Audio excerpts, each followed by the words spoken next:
Au nom du Père, du Fils et du Saint-Esprit. Amen. La paix de Jésus soit dans votre maison. J'espère que vous allez bien, que vous êtes dans la paix et la joie de Jésus. Alléluia.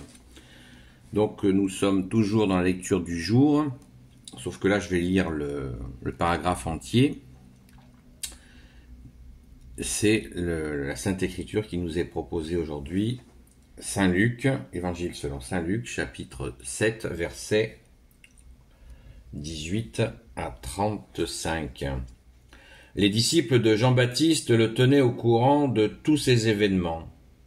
Il appela 2 de ses disciples et les envoya au Seigneur pour lui dire : « Es-tu celui qui doit venir ou devons-nous en attendre un autre ?»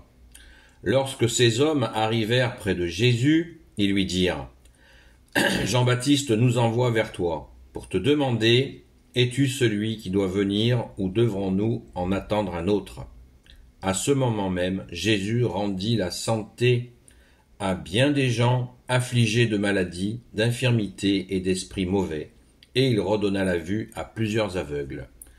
Puis il répondit aux envoyés : « Repartez dire à Jean ce que vous venez de voir et d'entendre.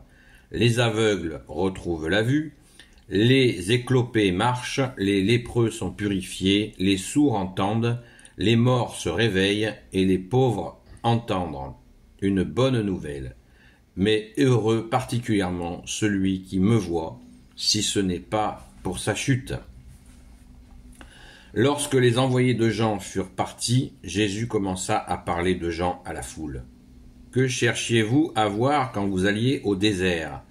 Un roseau agité par le vent ? Qu'alliez-vous voir ? Un homme avec des habits douillets ?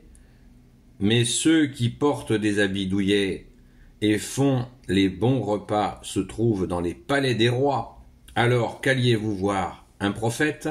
Oui, je vous le dis, et plus qu'un prophète, car c'est de lui qu'il est écrit : j'envoie mon messager devant toi pour qu'il te prépare le chemin. Oui, je vous le dis, personne n'est plus grand que Jean parmi les fils de la femme. Et cependant, le plus petit dans le royaume de Dieu est plus grand que lui. Tout le peuple est venu l'entendre, même les collecteurs de l'impôt. Ils ont confessé leurs fautes et reçu le baptême de Jean. Et quand les pharisiens et les maîtres de la loi ne se sont pas fait baptiser par lui, ils ont dit non à ce que Dieu leur demandait. Comment donc vais-je dépeindre les hommes de la présente génération ? Ils font penser à des gamins assis sur la place. Un groupe interpelle les autres. Nous avons joué de la flûte pour vous, et vous n'avez pas dansé. Et quand nous avons fait la lamentation, vous n'avez pas pleuré. Rappelez-vous Jean, il ne mangeait pas de pain, il ne buvait pas de vin. Et quand il est venu, on a dit, il a un démon. Et puis vient le Fils de l'homme, qui mange et qui boit. Et l'on dit, voilà un mangeur et un buveur de vin, un ami des collecteurs de l'impôt et des pécheurs. Mais les enfants de la sagesse savent qu'elle a bien agi. Merci Jésus pour ta parole. Alléluia. Eh bien, cette rencontre magnifique entre les envoyés de Jean-Baptiste auprès de Jésus, parce que il faut bien comprendre le contexte de l'époque. Il y avait eu tant de faux messies qui étaient arrivés, mais bien sûr les faux messies ne donnaient pas de signes comme les miracles de Jésus. Donc Saint Jean-Baptiste a envoyé ces 2 de ses disciples. Saint Luc ne le dit pas, mais c'est dit dans un autre évangéliste le dit. Les 2 disciples que Saint Jean-Baptiste a envoyés sont Saint André et Saint Pierre, qui sont devenus tous les 2 des apôtres de Jésus.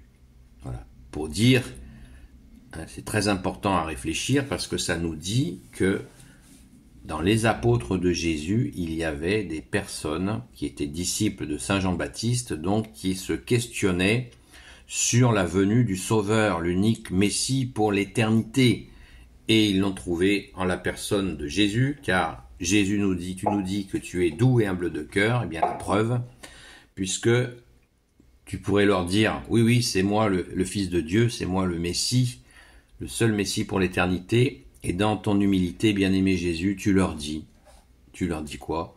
Tu leur dis, regardez vous-même, regardez les miracles, waouh, c'est magnifique d'humilité, et bien sûr, on peut imaginer que ils n'ont pas douté en voyant la joie de tous ces gens guéris. Waouh, merci Jésus. C'est absolument magnifique.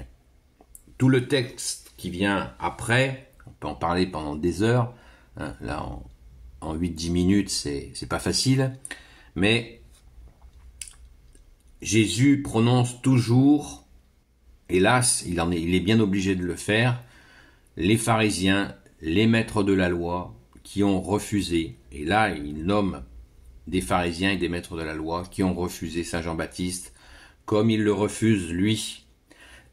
Et Jésus leur dit avec douceur au départ, il leur dit avec douceur, il les invite à cesser de ne plus accueillir ce que son Père a envoyé.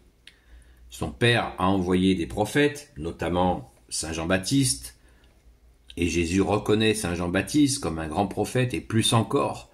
Mais ces gens religieux, fermés du cœur, ne sont pas arrivés à accueillir les envoyés du Père. C'est un peu un classique. Quand on est coincé dans l'orgueil, on ne peut pas accueillir dans son cœur. Il y a un blocage. Le ciboulot, un esprit de confusion nous empêche d'accueillir le meilleur qui est dans notre cœur. Et Jésus leur spécifie bien avec cette histoire. Il leur donne une belle image en verset 32. Ils font penser à des gamins assis sur la place. Un groupe interpelle les autres en leur disant « Nous avons joué » interpelle les autres « Nous avons joué de la flûte pour vous et vous n'avez pas dansé, et quand nous avons fait la lamentation, vous n'avez pas pleuré. » Ça veut dire que vous êtes vraiment coincé dans votre tête, avec votre compréhension. Ils ont une compréhension livresque de livres, et ils n'ont pas été dans cette émotion amoureuse de Dieu, et bien sûr avec aussi, quand on a de la peine, quand on est heureux, quand on a de la peine, on a de la peine, on ne joue pas avec ses sentiments. Et ce refus d'accueillir les prophètes et d'accueillir l'apothéose que tu es Jésus, il n'y arrive pas. Et Jésus, il va au marteau-piqueur pour essayer de leur ouvrir le cœur, et certains ont enfin le cœur qui s'ouvre à Jésus, et c'est la joie, c'est le bonheur, mais beaucoup, notamment ceux qui ont décidé de le tuer, eh bien ils restent fermés. C'est extrêmement dommage, et Jésus nous dit bien qu'il est le Sauveur. Il dit qu'il est le Fils de l'homme, comme le prophète Daniel et Ézéchiel l'avaient annoncé, ce qui préfigure le Messie, le seul Sauveur envoyé par Dieu le Père, le Sauveur définitif. Seul Jésus sauve. Amen. Béni soit le Père, le Fils et le Saint-Esprit. Amen. Ô Jésus, toi qui peux tout et qui portes tout, toi le Sauveur, toi l'Emmanuel, je te confie toutes celles et ceux qui regarderont cette vidéo, ainsi que leurs proches, selon ta sainte volonté, ô Jésus.